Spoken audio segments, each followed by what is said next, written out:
બિચારાને એને ખબર ના પડે, એને આપણે સમજાવો ને એને કને એમ કરે. કારણ કે 1 મિનિટ એક જગ્યાએ મહેમાન આવ્યા.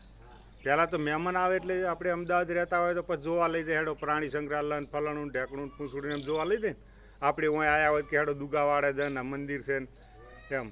એટલે ફરવા જાય સુરત જેવી સિટીમાં કે અમદાવાદ જેવી સિટી મહેમાન આવ્યા છે ફરવા જાય ને, એટલે હારે નાનું એક છોકરું હતું.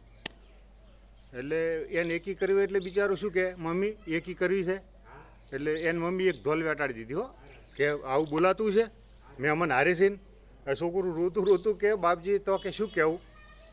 એટલે એની માં કે તારે કે એકી કરવી હોય ને તો મને એમ કહેવાનું કે મમ્મી મારે સીટી વગાડવી છે, બરાબર. હવે આખો દાડો અરે એ ફર્યા અને આખો છોકરાને એકી કરવાનું થાય એટલે કે મમ્મી મારે સીટી વગાડવી છે. એટલે એને મમ્મી એક બાજુ લઈને ચડ્ડી ઘટાઈને એકી કરાવી નાખે. નાનું છોકરું હોય એટલે કરવું પડે ને.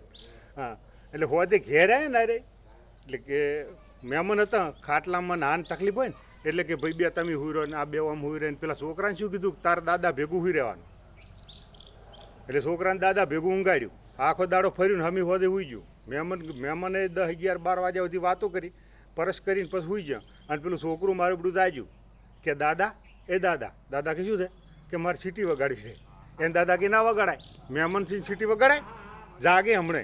એટલે કે હુઈ જા સવારે વગાડજે. એટલે છોકરાને હાકોટી હુઈ ગયું, વળી પાછું ફેર દાજ્યું એ દાદા તમે કહો કે મારે સીટી વગાડવી છે.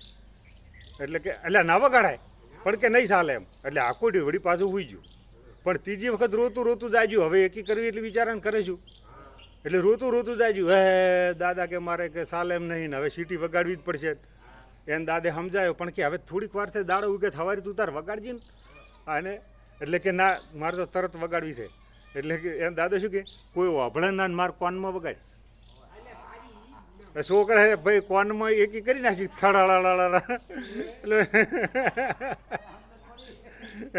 એટલે છોકરાને બિચારાને કે એમ આખો દાડો એ સમજાયેલું હતું